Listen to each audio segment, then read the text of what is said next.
While it's not compulsory to own a rear pit stand when cleaning or adjusting the chain in a modern sport bike, it certainly is something you probably won't want to go without, especially once you get used to it. For the little amount of money these things do cost, they're a worthwhile investment to have in your garage. Before we can make any adjustments to the chain on the SP2, we firstly need to loosen off the 32mm locking nut that holds the rear axle in its place. The nut itself does not need to come off. It only needs to be loosened about 3/4 of a turn, enough to make the rear axle loose enough so it can slide up and down through the adjustment area. Here you'll notice a 12mm nut.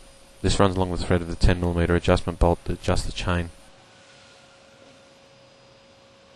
The next step to allow the 10mm adjustment bolts to freely move and adjust the chain is to loosen off the 12mm locking nuts. This is repeated on both sides.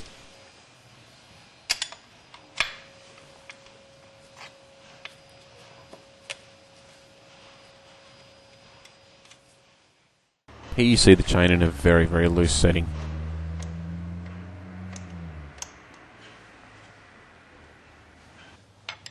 To adjust this chain, we're going to start by winding the adjustment bolt outwards, therefore anti-clockwise, to tighten the chain up.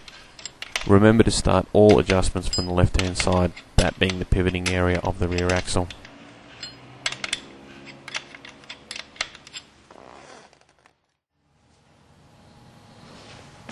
Here you will notice as the 10mm adjustment bolt is wound out, the whole chain assembly tightens up.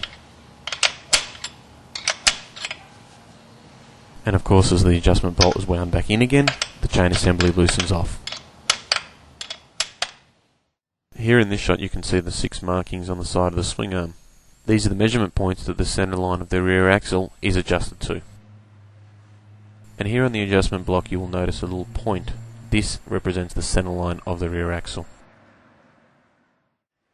The next step is to adjust the chain using the 10mm adjustment bolt. Most 520 and 530 sport bike chains require a free play measurement of around 25 to 35mm. Adjust both sides so the markings on the side of the swing arm align to the marking on the centre line of the rear axle evenly.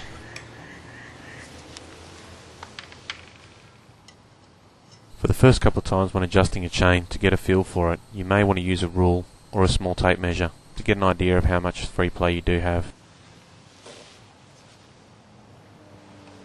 After a while, the more simplified method will actually do. If you're as fussy as I am as far as chain adjustment on both sides of the swing arm to make sure that it's equal and correct, you may want to use something like a vernier caliper or a steel rule. Anything you can use to measure the distance between the markings on the side of the swing arm to the centre line of the rear axle.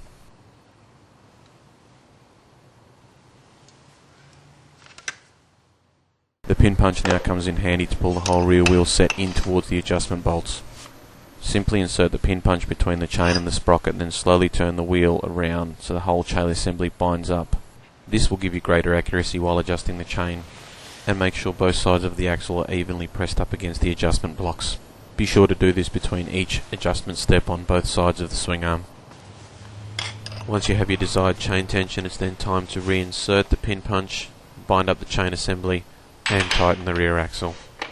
Once the axle is tight, remove the pin punch and recheck the chain tension one last time.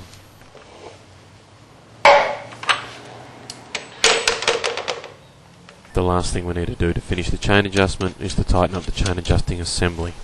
To do this, we first place the 10mm spanner onto the 10mm adjusting bolt, followed by the 12mm spanner onto the locking nut. Then simply tighten. Of course, you probably want to not forget to do this on both sides. All that's left to do is to give the chain a quick run through of a couple of revolutions and just check the chain to make sure it's straight from the front to the back.